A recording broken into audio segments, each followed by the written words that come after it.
Oi pessoal, tudo bom? Aqui é a Anne do Dizaiane e hoje eu vim trazer minhas considerações e tudo que eu achei sobre esse livro aqui, Flocos de Esperança, Olhares, que já tem vlog de leitura aqui, mas hoje vai ser um vídeo um pouquinho diferente daquele.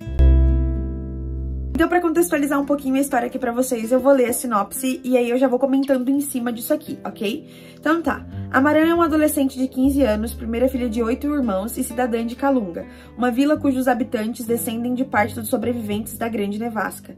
Tal acontecimento apocalíptico ocorreu no ano de 7007 e fez com que a humanidade passasse a ocupar o subterrâneo por algumas centenas de anos.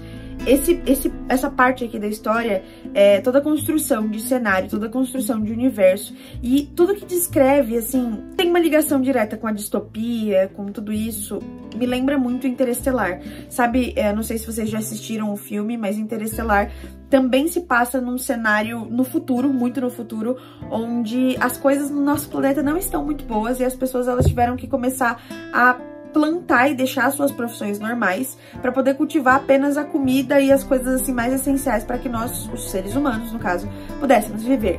E aí no filme tem uma cena, eu vou ver se eu consigo deixar aqui para vocês verem, que mostra basicamente esse extremo que é levado à sociedade, onde eles precisam viver de uma forma que a gente, particularmente, nunca se imaginou vivendo. Os seres humanos já habitam a superfície quando acontece uma nova catástrofe. Diante disso, juntamente com sua melhor amiga e um garoto misterioso que acabaram de chegar a Kalunga, Amaran se aventura em descobrir o que os adultos da vila escondem e como seu pai é quem mais guarda segredos dela e de todos. Nessa última parte, você vê que a gente tem a Amaran como personagem principal, mas tem outros dois personagens que também são muito importantes. Eu gostei muito da escrita desse livro, principalmente porque ele vai permeando tanto por questões particulares de adolescentes, sabe? No sentido de autodescoberta, de primeiros sentimentos, de primeiro beijo, de namoro e tudo mais.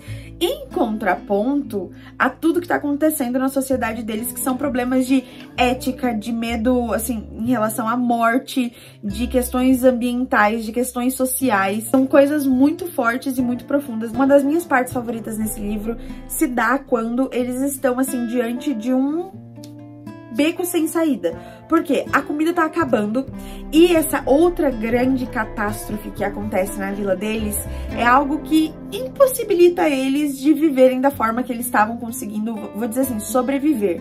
E aí muda completamente o destino e o futuro de todas as pessoas que moram na vila. Eles passam a ter que fracionar a comida e eles focam nas pessoas que são mais novas, porque teoricamente elas são o futuro daquela vila, elas são o futuro da humanidade. Se existe alguma chance de alguém viver, são as pessoas mais novas, e as mais velhas acabam ficando com pouca comida, e enfim.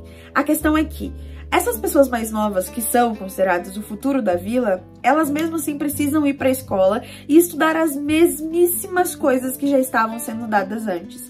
E eles estão, assim, a escritora ela consegue exprimir muito bem a ansiedade desses alunos, desses jovens nesse momento da leitura, porque é uma angústia muito grande. Eles sabem que eles estão diante da morte. Por que eles estão sendo levados para a escola para poder estudar as mesmas coisas de sempre? E aí eles organizam toda uma greve, toda uma coisa assim, e foi um dos momentos sem dúvidas mais fortes que eu vi nesse livro, porque ele mostra tantos pontos interessantes a respeito não só do mundo onde eles estão vivendo, dos interesses que eles têm ali, mas assim também da juventude de forma geral. Eu não sei se foi intencional da autora, mas eu também consegui traçar um paralelo desse livro com o que nós vivemos na pandemia, porque foi algo que desestabilizou todo mundo. Nós nos vimos em situações completamente diferentes que a gente nunca esperou que nós fôssemos viver. E aí eu fiquei pensando muito enquanto eu li esse livro, apesar de ser uma distopia, de ser algo que tá assim, entre aspas, longe de acontecer, o quão todas essas questões são muito importantes. Tanto as questões particulares do ser em si, assim, psicologicamente falando, como, por exemplo, de uma sociedade no geral. Agora, se você pensa que o livro, só por tratar de assuntos muito sérios e tudo mais, ele não tem plot ou ele não te fisga, eu gostaria de dizer que não é bem assim. Porque, por exemplo, eu senti que até mais ou menos a metade do livro ele tava caminhando como um livro normal. Depois, você vai vendo algumas coisas, algumas questões que elas estão em aberto, que você fica assim, o que vai acontecer? Porque você acaba se vinculando muito com os personagens, porque são personagens que eles estão assim, na beira de um precipício. Eles estão querendo sobreviver, eles estão em busca de coisas para a vida deles, sabe? Não é só aquela coisa de tipo, eu vou desvendar um mistério que dane... Não, a vida de uma vila inteira tá praticamente na mão desses 3 personagens aqui. E quando vai chegando mais pro final do livro, que você descobre certos segredos de outros personagens, você fica assim, de cara no chão. Porque você tem muito justamente esse conflito que eu estava dizendo agora há pouco sobre o individual e sobre o coletivo. O que é mais importante? Você pensar no seu ou você pensar num todo? Você pensar no seu e num todo no sentido da sua família ou você pensar na população inteira, sabe? O quanto pensar em todo mundo vai te beneficiar e o quanto não. Esse livro foi um livro muito bom, ele me fez refletir demais em todos esses sentidos que eu tô falando.